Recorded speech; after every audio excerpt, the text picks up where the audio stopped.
আসসালামু আলাইকুম। পরিসংখ্যান সৃজনশীল দ্বিতীয় পর্বতে তোমাদেরকে স্বাগতম। যারা প্রথম পর্বটি করে আসো নাই তারা প্রথমে প্রথম পর্বটি করে আসবা, তারপর এই পর্বটা দেখবা। তো চলো এই ম্যাথটা করা যাক। এখানে কি বলা হয়েছে যে সংক্ষিপ্ত পদ্ধতিতে গড় নির্ণয় করো। তো আমরা কোনো কিছু বের করতে হলে আমার প্রথমে সূত্র জানতে হয়। তাহলে আমার সবার প্রথমে সংক্ষিপ্ত পদ্ধতিতে গড় নির্ণয় সূত্র কি আমরা সেটা জানবো। তো এখানে কি আছে, এই যে a সমান কত, a plus summation fi ui by n into h, এটা হচ্ছে সূত্র। এখন অনেকে ভাবে যে এই যে এখানে আসলে কি লিখবো, এগুলো আসলে মুখস্থ করতে হয়। আসলে এগুলো কিন্তু মুখস্থ করা লাগে না, এগুলো হচ্ছে সূত্র অনুযায়ী আর কি লিখতে হয়। তো আমরা সবার প্রথমে কি করব, সবার প্রথমে শ্রেণীব্যক্তি আর গণসংখ্যা দিয়ে দেবে। এটা সবসময় মানে পরিসংখ্যানে যত ম্যাথ আছে শ্রেণীব্যক্তি আর গণসংখ্যা থাকে। তাহলে আমরা সবার প্রথমে শ্রেণীব্যক্তি লিখে দিলাম,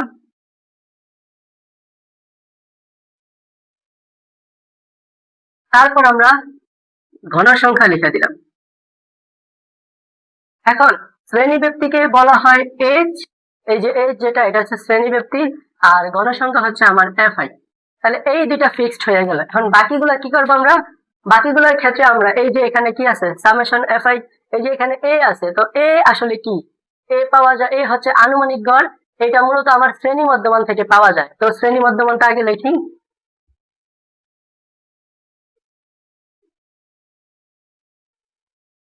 শ্রেণী মধ্যমানকে xi ধরা হয়। তারপরে আমার fi তো লিখলাম এই জায়গায় গণসংখ্যা, তারপরে ui, ui হচ্ছে কি আমার ধাপ বিচ্যুতি। তাহলে আমরা ধাপ বিচ্যুতি লিখি। তারপর আমার n হচ্ছে মোট গণসংখ্যা। তো গণসংখ্যা এইটা, এইগুলাকে যোগ করা হলে আমরা n পেয়ে যাবো, ঠিক আছে।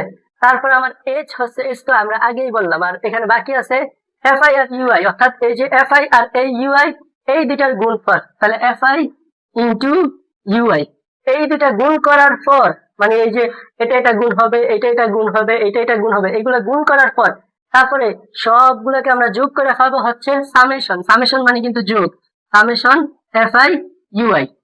তাহলে এখন আমরা এই ছকটা পূর্ণ করি, তাইলে আর কি একবার ক্লিয়ারলি একটা ধারণা পাওয়া যাবে। তো শ্রেণী ব্যক্তি গুলো এখান থেকে লেখা দিব কত, 40 থেকে 46 লিখি। তারপরে আবার 47 থেকে 53 লিখি, 54 থেকে 60, 61 থেকে 67, 68 থেকে 74, 75 থেকে 81, 82 থেকে 88, 89 থেকে 95। তো তারপরে আমরা শ্রেণী মধ্যমান কিভাবে বের করব, যে এই দুটা যোগ করব, যোগ করে জাস্ট 2 দিয়ে ভাগ করবো। তাহলে 40 আর 46 যোগ করলে আমার 86, 86 কে 2 দ্বারা ভাগ করলে আমার হবে কত, 43।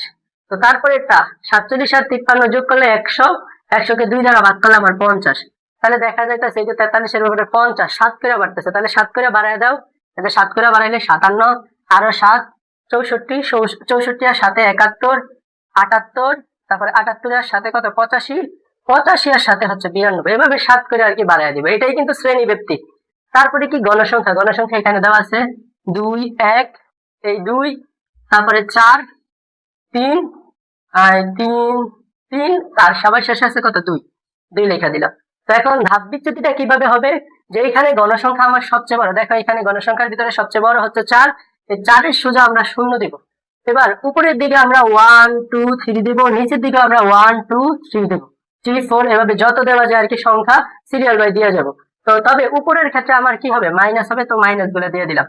তো তারপরে আমার কি এখানে fi আর ui কি গুণ করতে হবে। তাহলে এই fi আর এই ui গুণ, মানে এই যে এটার সাথে এটা গুণ, এটার সাথে এটা গুণ, এভাবে সবগুলো আর কি গুণ করে দিতে হবে। তাহলে আমরা এই যে 3 দুগুণে 6, তারপরে 2 একে 2, তারপরে 2 একে 2, আর শূন্য দিয়ে গুণ করলে শূন্যই হবে।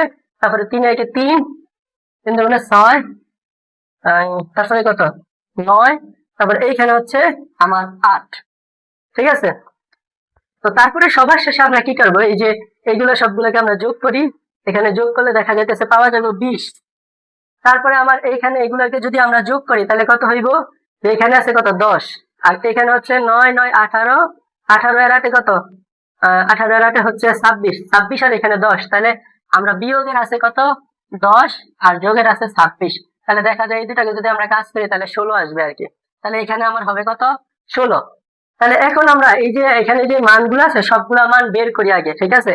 তো এখানে আমরা লিখবো যে এখানে প্রথমে আমার কি আছে, এ আছে।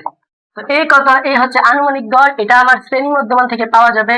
মানে গণসংখ্যা যেটা সবচেয়ে বড় তার সোজা শ্রেণী মধ্যমানটাকে এ বলা হয়। তাহলে এ এর ভ্যালু কত? 64। তারপরে আমার হচ্ছে এই যে এখানে কি আছে, এরপরে কি সামেশন এফ আই ইউআই। তাহলে সামেশন এফ আই এই ইউআই এটার ভ্যালু কত? এই যে 16, তো 16 বসায় দিলাম। তারপরে আমার এন এর ভ্যালু কত? এই যে এন এর ভ্যালু 20, তাহলে এখানে 20 বসায় দিলাম।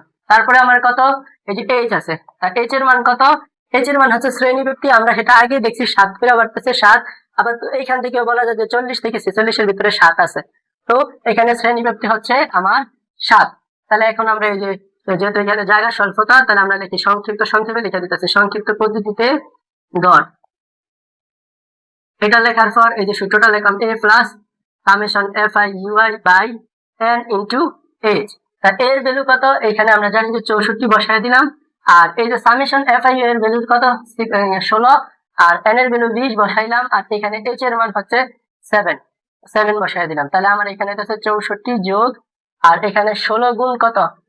16 9 7 42, 7 থেকে 7, 7 আর 4 11 আর 20। তাহলে এটা আসতেছে আমার 5.6। তাহলে 5.6 হলে এখানে হইতাছে 64 আর 5 69.6। এই হলো আমার অ্যান্সার।